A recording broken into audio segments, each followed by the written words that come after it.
السلام علیکم، سنہری باتیں ود مومنہ۔ امید ہے کہ آپ سب لوگ بالکل ٹھیک ہوں گے اور خیریت سے ہوں گے۔ آج میں آپ لوگوں کی خدمت میں پھر حاضر ہوں اپنے ایک نئے ٹاپک کے ساتھ۔ آج میں آپ سے منصلوہ کا واقعہ شیئر کرنے لگی ہوں، کیونکہ میں چاہتی ہوں کہ جو معلومات میرے پاس ہیں وہ میں آپ سب سے بھی ضرور شیئر کروں۔ آسمان سے اتاری گئی ایک لذیذ اور معجزاتی غذا، یہ کھانا بنی اسرائیل پر کب اور کیوں نازل کیا گیا تھا؟ کیا یہ غذا جنت سے آئی تھی یا زمین پر پیدا ہوئی تھی؟ بنی اسرائیل نے ایسی کیا نافرمانی کی تھی کہ اس کا اثر آج تک ہر طرح کے کھانے میں موجود ہے؟ یہ جاننے سے پہلے آپ میرے چینل کو سبسکرائب کریں اور بیل آئیکن کے بٹن کو دبانا مت بھولیے گا۔ جب اللہ تعالیٰ نے قوم بنی اسرائیل کو مصر سے نکالا اور انہیں فرعون سے نجات دے دی، تو بنی اسرائیل نے حضرت موسیٰ علیہ السلام کی رہنمائی میں بحر احمر کو پار کیا اور فرعون اپنے لشکر سمیت سمندر میں غرق ہو گیا۔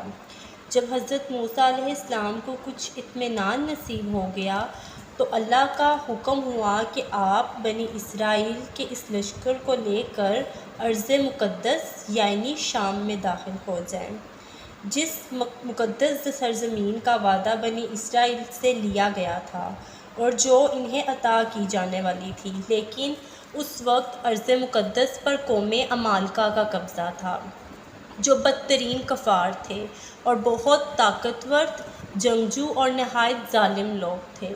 حضرت موسیٰ علیہ السلام بنی اسرائیل کو اپنے ہمراہ لے کر عمالقہ سے جنگ کے لیے روانہ ہوئے، جن کی تعداد 6 لاکھ تھی۔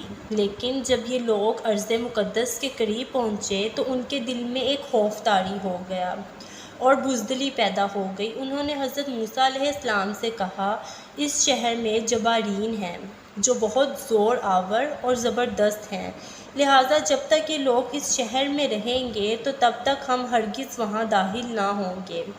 یہاں تک کہ بنی اسرائیل نے حضرت موسیٰ علیہ السلام سے یہ کہہ دیا کہ اے موسیٰ، آپ اور آپ کا خدا جا کر اس زبردست قوم سے جنگ کریں، ہم تو یہیں بیٹھے رہیں گے۔ ان کے اس رویے سے حضرت موسیٰ کو بہت صدمہ ہوا، لہٰذا اللہ نے انہیں یہ سزا دی کہ جس وادی میں انہوں نے پڑاؤ ڈالا تھا وہاں 40 سالوں تک بھٹکتے رہیں مگر اس میدان سے باہر نہ نکل سکے۔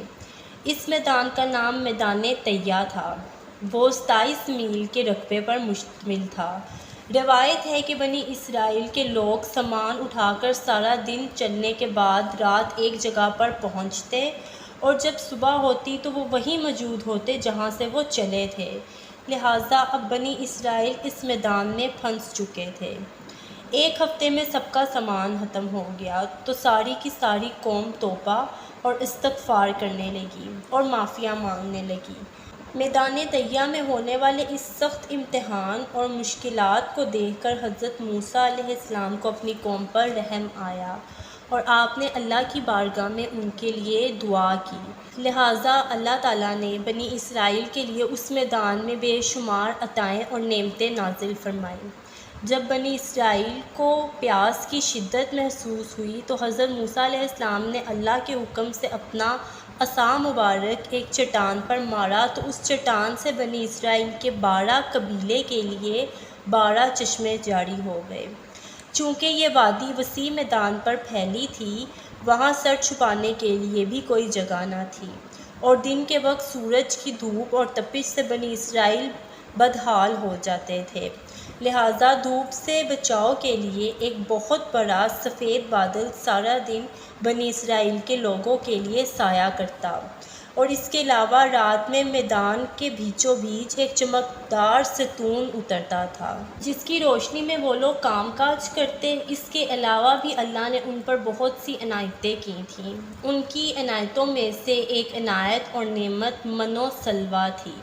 دراصل اللہ نے ان لوگوں کے کھانے کے لیے آسمان سے 2 قسم کی غذا اتاری تھی، ایک کا نام من اور دوسری غذا کا نام سلویٰ تھا۔ من شہد جیسی میٹھی غذا تھی۔ انجیل کی کتاب خلوج میں لکھا ہے کہ جب وہ شبنم سوکھ گئی تو انہوں نے دیکھا میدان میں چھوٹی چھوٹی گول چیز پڑی ہے بنی اسرائیل اسے دیکھ کر کہنے لگے من یعنی کیا ہے؟ تب حضرت موسیٰ علیہ السلام نے ان سے کہا کہ وہی غذا ہے جو اللہ نے تمہیں کھانے کو دی ہے، اور اس نے تجھ کو پہلے آزمائش میں ڈالا اور پھر تجھے بھوکا رکھا، اور پھر وہ من جسے تو اور تیرے باپ دادا بھی نہ جانتے تھے تجھے کھلایا، تاکہ تجھ کو سکھائے کہ انسان صرف روٹی پر ہی زندہ نہیں رہتا۔ من دراصل ایک شبنمی گل تھا جس کا ذائقہ شہد جیسا تھا۔ یہ وہاں کے پیڑ پودوں پر جمع ہو جاتا تھا اور بنی اسرائیل اسے روز صبح سویرے جمع کر کے کھا لیتے تھے، جو ہر شخص کے لیے تقریباً 4 کلو اترتی تھی۔ جو شخص اس وقت سو رہا ہوتا تھا وہ اس دن اس خوراک سے محروم رہتا تھا۔ اور سلوا ایک قسم کا پرندہ تھا جسے بٹیر کہتے ہیں۔ جب شام کے وقت جنوب کی طرف سے تیز ہوائیں چلتی تو ان پرندوں کے ہجوم بنی اسرائیل والوں کے قریب آ کر بیٹھ جاتے، لہٰذا وہ لوگ انہیں بآسانی پکڑ لیتے اور بھون کر کھایا کرتے۔ من و سلوا ایسا کھانا تھا جو انتہائی آسانی سے ہضم بھی ہو جاتا تھا اور رنگ، خوشبو اور ذائقے میں بھی بے مثال تھا۔